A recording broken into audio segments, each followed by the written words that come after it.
It's Podathon week on the Big Sky Astrology podcast. And for 5 big days in a row, we're bringing you special episodes that put the fun in fundraising, including the week's planetary news, a closer look at the moon, and special Podathon surprises. Plus, your chance to win prizes, people. So many prizes. And now, here's your host, astrologer and author, April Elliott Kent. Hello, invisible friend. April here, and the date today is September 1st, 2025. Welcome to episode 306 of the Big Sky Astrology podcast, and welcome to the 6th annual Big Sky Astrology Podathon. What is a Podathon, you might well ask? Well, this is the week each year when I bring you 5 daily episodes, complete with the big astrological news of the week, and this week with interviews with 5 fabulous astrologers of different astrological specialties. Of course, this is also the week when I make my appeal for donations, which help me cover the costs of producing the podcast for the entire year. And before we get started, I really do need to take a moment to say thank you to all of you who've helped the show over the past year, whether by making a donation, leaving a review, or, to be honest, just by tuning in. Listenership for the podcast has continued to grow, and I'm thrilled to think that so many of you are tuning in and finding value in the podcast. I absolutely couldn't make this show without you, and I truly appreciate your support. But while I do my best to run a tight ship, there are costs associated with producing this weekly show, and I would much rather turn to my listeners to help cover those costs than to take on advertising. I'm a big podcast listener myself, and so many of the shows that I enjoy have turned to an advertising model that really interferes with the flow of the shows and my enjoyment of them. And I'm going to assume that many of you feel the same. And so once a year during Labor Day week, I give you Podathon. And then the rest of the year, we don't have to talk about fundraising. You can make a one-time donation in any amount or become a regular monthly contributor. Just go to bigskyastropod.com. And to encourage your donations, here are this year's fantastic giveaways. First, everyone who donates $25 or more, as well as our ongoing monthly PodPal contributors, will be entered in a drawing for a chance to win one of these prizes. One grand prize winner will win a 90-minute reading with me. That is a $275 value. 2 lucky listeners will win a 60-minute personal astrology reading with me, a $215 value. 3 lucky donors will win a copy of my Followed by a Moon Shadow Eclipse report, a $35 value to help you get ready for this month's eclipses. To be entered in the drawing, you need to make your $25 donation at bigskyastropod.com no later than midnight on Monday, September 8th. The drawing will be held on September 9th, and the winners will be notified by email. But April, you say, what if I can't contribute that much? I am so glad you asked. I'm also offering donors of only $10 or more a special bonus, a series of private YouTube videos for donors only. Over the past year, I've met with donors virtually for most new moons, going in depth on big planetary transits and the new moon symbolism. I also want to say, I know that not everyone can contribute financially. This year has been a little bit up and down financially for so many people, but there are a lot of ways you can support the show and help it get noticed by other listeners without spending a cent. If you enjoy the show, please subscribe or follow the show on your app of choice. This is the very best way you can support the show and help it get noticed by other listeners. You could also leave a 5-star rating or write a nice review, either on Apple Podcasts or any of the other podcast platforms that allow comments. These really make my day, and they also inspire others to sample the show. You can join the conversation on my website and make a comment at bigskyastropod.com. Just click on whichever episode you want to comment on. And finally, please recommend the show to an astrology-loving friend. However you choose to show your support, please know that I am deeply grateful. And now for today's episode.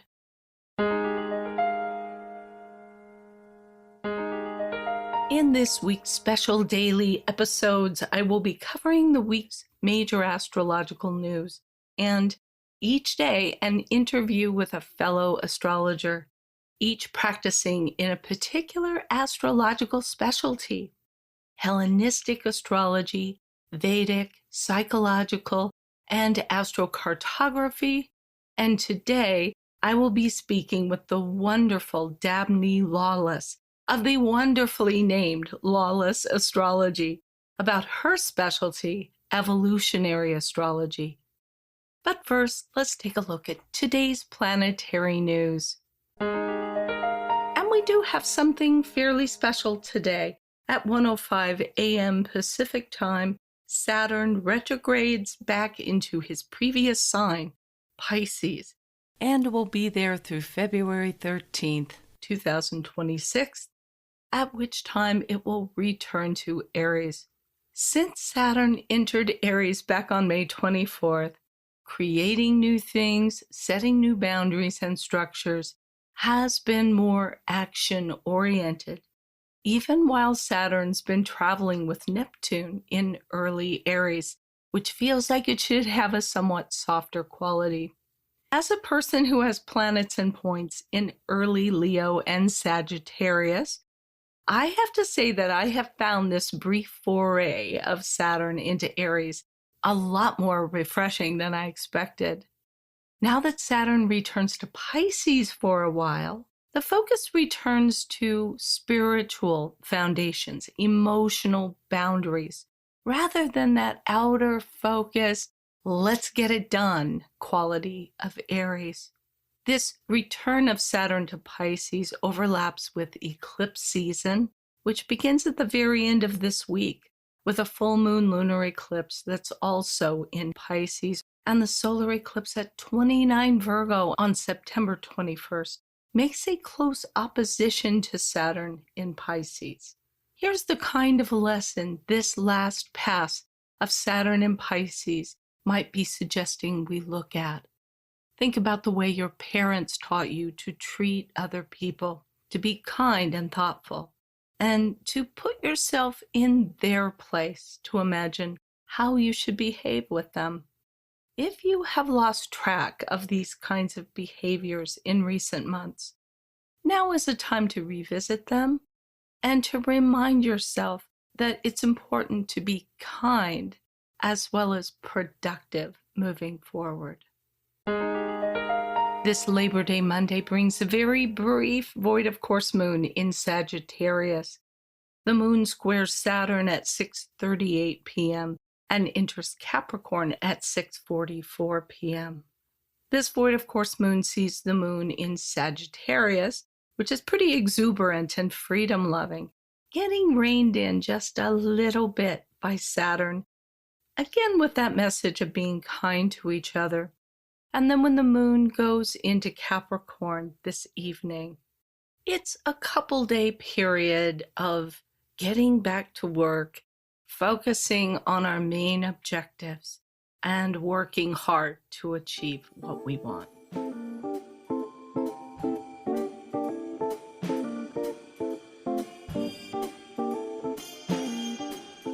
So this Podathon week, I'm bringing you interviews with 5 colleagues, each of whom will tell us about their particular astrological specialty. Our first interview in this series is with evolutionary astrologer Dabney Lawless. You may have visited Dabney's YouTube page, Lawless Astrology, where she does a lot of great astrology. Here is our conversation. My guest today is Dabney Lawless, which is the most awesome name ever. She is an evolutionary astrologer who trained with the divine Stephen Forrest. She studied with him for over 20 years, and she achieved his master level apprenticeship certification. In the 2000s, she was the resident astrologer for Parents Magazine, Pregnancy and Newborn Magazine, and Working Mother. Her astrology work has been featured on The Today Show, The Bump, Yogi Times, People.com, and Astrology.com, where she had a regular column on parenthood and relationship astrology. Dabney had a thriving public relations career for over 25 years, and she lives in Northern California with her husband, teenage son, 3 cats, and several chickens. She is the host of OPA's Mercury Hour, has spoken at OPA events, and OPA is the Organization for Professional Astrology. For anyone who doesn't know that, a really great organization. She completed the Center for Relationships and Astrology certification, and more recently completed a mentorship program with astrologer Anne Ortley. Dabney, it is a delight to welcome you to the Big Sky Astrology podcast. Thank you so much. Oh my gosh, I need to shorten my bio. That's too much for everyone to listen to, but I really appreciate you giving everybody the info. Yeah, how long have you been running your YouTube channel? A year. Is that all? Yeah. Oh gosh, yeah, you do a wonderful job. I was a guest on your YouTube channel at one point. I want you to come back soon. I would love to do that. Good. Well, let's tell everybody a little bit about evolutionary astrology. How long were you doing astrology before you found the evolutionary path? No time at all. So that's all I've ever studied. So how I got into astrology is I had a really devastating breakup in my 20s, and I went to see an astrologer, and she was terrible. Oh no. And I was like, I could do a better job. So I drove to a bookstore and I bought Stephen Forrest's book, The Inner Sky, and just everything clicked. And then there was a little ad in the back, the website's the way they are today. And it said that he had an apprenticeship program. So I started studying with Stephen at that time. So you started out in a really good place. I did. I lucked out. And also, that was really once I found what resonated with me. I haven't studied anything else until very recently. I tried to study some other things, like, in my bio, like I tried to learn some predictive astrology, which I realized I love it, listening to it, but I'm not really as awesome at it. It's not my calling. I'm not great at making predictions. So yeah, evolutionary astrology is just my jam. Tell us about evolutionary astrology for those in my audience who are not familiar with it. I actually get a lot of questions about it. How does it differ from other approaches to astrology, especially in how it looks at the birth chart? What would you say really sets it apart? What's interesting about evolutionary astrology, it's a modern form of astrology. So it definitely takes kind of our current world into consideration. There's all these different forms of astrology that throughout history have been used to help predict when the king should, send the troops into battle, or when is the most auspicious time to, have an heir. The traditional stuff, to me, always felt a little bit harder to wrap my head around. The evolutionary astrology combines modern psychology, Jungian psychology, and it kind of combines more esoteric astrology. So what it really is looking at how you can take the birth chart and see what is the best life that you can live.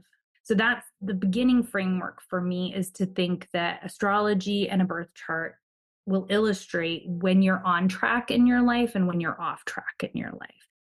How that map, we can really dig into it and see that both of those options are available to us at any time, and where are we going to be consciously leaning into it. And so evolutionary astrology, Jeff Wolf Green and Stephen Forrest were two of the originators. There have subsequently been several other important people that have contributed to evolutionary astrology that are teachers that I admire. At the end of the day, Pluto and the north and south nodes are very important. They have kind of an elevated status within evolutionary astrology at helping you understand yourself and what you're here to do in this lifetime. Yeah, from what I've read or heard of evolutionary astrology, there is talk of the soul's journey across lifetimes. How do you see past lives in a birth chart? Is it really this thing about the nodes and the south node being the past, maybe, and the north node being the path future, and Pluto just being transformation generally? Am I on the right track there? Yeah, absolutely. So when I do an astrology reading, I do it, very similarly to other people in the sense like we start with the sun and the moon and the ascendant. But I'm putting all the information of the chart and really looking at it through the lens of the north and the south node. Now, not everybody that comes to me for a reading or for teachings has to believe in past lives or reincarnation. That is one way of looking at it. I have my own personal beliefs, but I don't believe that I know the mysteries of life. I know that this resonated with me. It helped explain so much about my own personal journey. But if you don't believe in reincarnation or past lives, it literally can be like epigenetics, like your DNA and ancestral lineage. Or it can be just going on faith that the North Node and the South Node are just patterns that we are ingrained and believe in. So I speak in karmic language. However, I'm very open to the idea that it could be family lineage. It could just be your own personal patterns. But the point of evolutionary astrology is to get to a higher plane, to get to a more conscious way of living and using the stars, using the planetary energy to help guide you. The birth chart is a roadmap that can very clearly show you what your best life can look like and also what it looks like when you are caught in an unconscious pattern. And an unconscious pattern happens to all of us, and that's why it's unconscious. Yeah, right. Hence the name. Yeah. That's the name. And so having this tool to me is a gift because we're going to keep falling back into our south node. So let me break down. The south node is where we come from. It's that habitual patterning.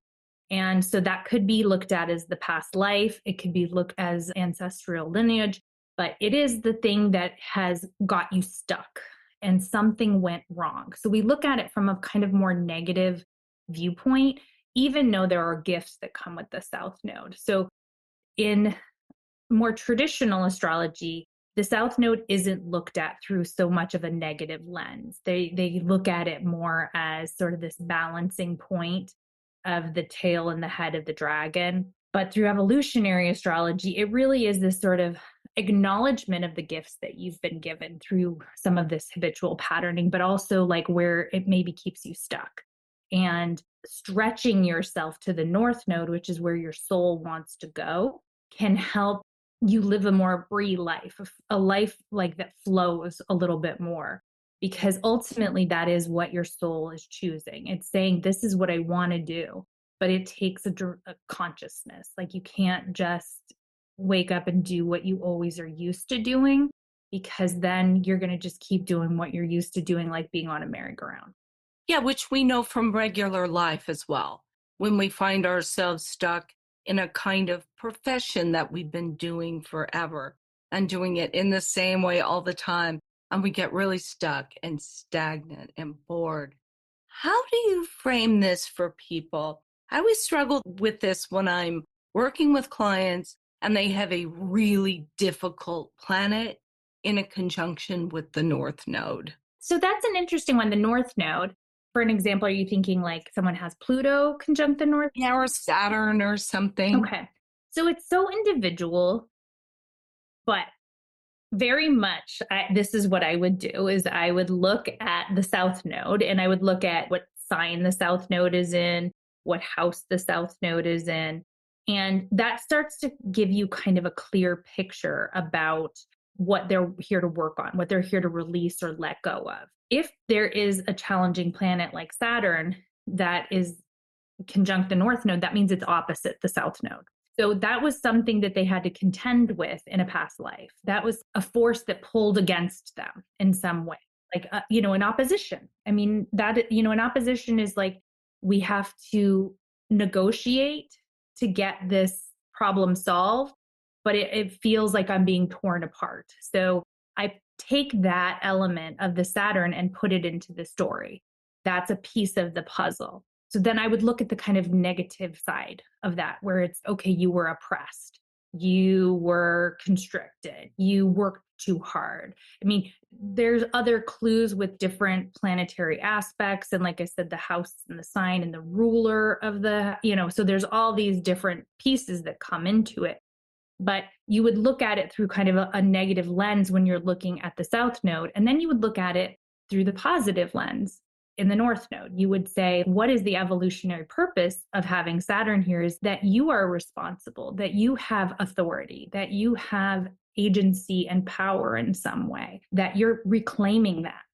So, you may have been under someone's thumb in a past life. Doesn't mean that you want to put someone under your thumb in this life, but it means that you want to protect and provide for other people. So that's kind of how I would sort of balance that out. How would an evolutionary astrology reading be different from, say, a regular modern or traditional reading? What's the client experience going to be like? And I know, of course, that will vary depending on the astrologer. So I think those of us that are attracted to this kind of astrology, generally speaking, in my experience, are a little bit more psychologically oriented, maybe a little bit more like 8th housey in some ways, or 12th housey. There is this psychology and spirituality piece that we obviously have to be attracted to begin with. So when I had readings done by Stephen Forrest, and I had many over the years, they would move me to tears sometimes. They really just kind of cut to the chase. So when I do readings, my style is definitely different than Stephen's. I think every astrologer is different. So, he records his readings. So his readings would be very much like a one-sided monologue from him, whereas my readings are much more of a dialogue. So when I start out with a reading, first of all, I just ask you, what do you want to work on? That's, what's up for you. And then I will sort of take you through some of the basic stuff. But I've already got in my mind sort of some of the patterning that I'm seeing in the North and South Node. And I ask questions. So, I sort of start to find out, what was your family of origin like? Some people like to talk about their wounding and trauma, and some people do, it's off limits, and like they would rather just have you talk. Most of the people who come to me understand that it is a little bit more of a two-way street, and that I am helping interpret the chart to help get them to a place of moving through whatever has ailed them in the past versus predicting you'll meet the love of your life tomorrow. I think if you're wanting an evolutionary astrology reading, the reasons to have that is, one, you feel blocked in some way in your life. You feel like frustrated. You feel like you have not been true to yourself. Something feels off. That is one reason. You're just not happy. And like you're looking for why does this keep happening to me? Like that's a common theme. Why does this keep happening to me? So evolutionary astrology can help you see that clearly. Also, I think finding purpose. We look at magazines, or we look at TV or social media. I guess no one looks at magazines anymore, but now it's been replaced with social media. But there is sort of this false image. It's all fake. Yet we're being given a prescription. You need to be this, you need to be that. And everybody is so unique. I think that when I learned what is my mission, what am I here to do, then I could kind of funnel my energy into that. And I think when people are looking for what am I here to do? What is my purpose? An evolutionary astrology reading can be really profound for that if you're feeling kind of lost. On the other hand, a traditional astrology reading, like I said, there's so many amazing astrologers. And so I think It's what are you looking for? So if you are literally looking for somebody to tell you, I've had this experience where I've had people come to me and they want a partner and they're frustrated that they haven't found the love of their life. I always want to give them hope. I always want to give them, here's when I see there are good opportunities, right? And so I can say that over and over again. I mean, I'm sincere what I see, like, you might have Jupiter going into your seventh house or whatever, but there's always opportunities. So I'm thinking of this one client who came back to me for several readings. And then finally, I gave them just a very honest evolutionary astrology reading where I confronted them a little bit more with some of the patterning. She was very quiet. It wasn't our usual, like, maybe next month, you know what I mean? And very shortly after, she found a relationship. So I think it has the ability to help you unblock things if you're ready. Right. And much less, as you said in the beginning, about this predictive process. For me, it is much more, as you're saying, about helping figure out, well, why hasn't it happened? This thing that you want so much. And let's dig into that and look at it. What do you think about the Pluto thing? Because you mentioned that a lot of people are really afraid of Pluto and what it represents. And also, do you think that people who are more interested in traditional astrology, where the outer planet, the generational planets, are not used as much, do you think that would be sort of a blockage to them really appreciating evolutionary astrology? Or just basically, what do you think Pluto is bringing to evolutionary astrology? The way I see Pluto is because it is a collective planet, it's a little bit of how we interact with the world around us. It's a little bit less of that personality. It doesn't form your personality in quite the same way. It does form your personality, but collectively. And so because you're going to be part of a generation that has Pluto in that sign, right? So that's where it helps you interact with your peers. Like I have Pluto in Libra, and Pluto in Libra, we all had a similar sort of experience in some ways. But where is Pluto in your individual chart will then, like which house, will then give you that much more information about then how you take that sort of collective experience and personalize it and what you need to work on. So Pluto can be a place where we have tremendous power and strength. It can be a place where we can become obsessed. I have Pluto in the ninth house. I'm obsessed with politics. I have it there too. I'm obsessed with avoiding politics at this point in life. I love that. But yeah, those ninth house things. I also think it's a planet that says, here is where I refuse to be told what to think or believe. And the house it's in, I think, really tells us that, because, boy, don't tell me what religion I'm supposed to follow or political system or anything. I do not want to hear it. So it's a pretty intense symbol. It is incredibly intense, and it will give you information about yourself.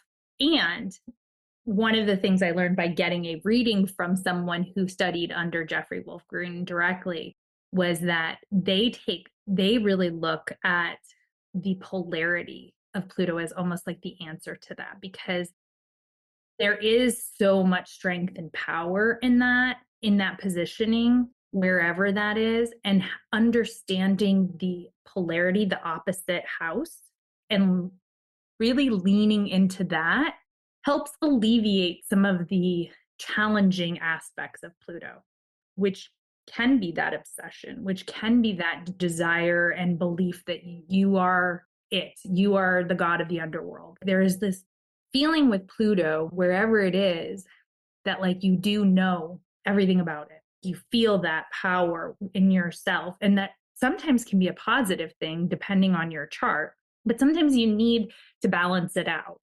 And so like for us, with our ninth house Pluto, part of what the antidote is leaning into the third house of relativity, not being so opinionated, not thinking we have all the answers, seeing things from a different perspective, and then communicating it and sharing it with other people. So I think that's a really interesting thing that I have learned about evolutionary astrology that I don't feel like Stephen does as much. He puts an emphasis on Pluto, but he puts a big emphasis, and so do I, as a result, on Pluto transits. I remember having a reading with him, and he started by saying, I'm going to tell you a story, and I don't know if it's factual, but I know that it's true. Right. I love that and always remembered it, because we can't say for sure with something like evolutionary astrology or any kind of astrologer who believes in past lives, thinks that that idea has currency and relevance, but we can never actually know. And what I loved about the way he said that is, this is a symbolic art that we do. And we're saying it kind of feels like this. I don't know that this was exactly what happened to you, but I know that this is the residue that you're carrying with you into this life to deal with. So I think, oh, he's so eloquent. He says things so beautifully. He is, I'll never be as eloquent as Stephen, but I've come to accept now and like develop my own style. Exactly. Because I think in the beginning, there is this intimidation when you're learning astrology that you want to be like your teacher. You want to do them proud. Yeah, of course. And one of the things with Stephen that I've come to realize too, is he's so much psychic. He just has such a powerful intuition that he sort of lets his intuition guide him. I remember when I first started studying with him, he told this story about how controversial evolutionary astrology was, because there was literally other astrologers that were attacking them, saying that they're just making it up. Because they took their own kind of intuition and they developed a new way of looking at the chart. All I can say is it was very profound and spoke to me. Stephen's touched a lot of people's lives. And I know with the work that I do, I get a lot of really good feedback from people about it actually like validating their experience, helping give them purpose, helping guide them. So the way I look at it is there's an element of channeling, right? Like you just get into a flow when you're talking to the other person and looking at their chart, where it just all kind of comes together and coalesces into a story that may or may not be true, but is like like you said, may or not be factual, but is true. And they can validate that experience for you. Great. Is there anything else you would like to tell my little podcast audience here that you think we haven't covered and is really important about evolutionary astrology? I think if you're curious, there's some amazing evolutionary astrologers out there, and you can go to YouTube or you can look through the podcasts. And if you like type in evolutionary astrology, you can get sort of a feel for the different astrologers. I think that he has a list on his website, Stephen, doesn't he, of people who have trained with him. So that's also a resource. Yeah. Stephen doesn't do readings anymore. He doesn't. He still does readings, but he's closed his waiting list because he says it's his waiting list was from 10 years ago or something. I feel so lucky I caught him when he first came to Southern California and he wasn't filled up yet. So it was fantastic. Dabney, thank you so much. It has been wonderful to talk to you. I think my heart is with evolutionary astrology to some extent, but I have not gotten to the point where I'm willing to say, yes, this is where I'm going to plant my flag. But I've sure enjoyed hearing you talk about it. And as I said, a lot of people in this podcast audience ask about it a lot, and also about the lunar node. So I think they're going to find what you have to say very interesting. And thank you so much for taking the time. Thank you. I hope I've done it justice. You have been wonderful. Where can people find you? And do you have something coming up soon that you'd like people to know about? You just check out my YouTube channel, Lawless Astrology. And you have a website, right? Yeah, lawlessastrology.com. I actually am booked up for readings currently. I'll be opening some up in October if you want to get on my wait list. But I think the bigger thing is, I offer classes and workshops and things like that. So if you're on my YouTube, you'll see that. Yay! Thank you so much. And I see a kitty cat has come to visit you. So that's a good place for us to say goodbye for now. All right. Thank you, April. I hope you enjoyed this interview. I enjoyed bringing it to you. This interview, and really almost all of my interviews for this week, went a lot longer than I had expected. and it was very difficult to decide what to cut out for the podcast episodes. But I hope that you got a lot out of this interview, because I actually really did.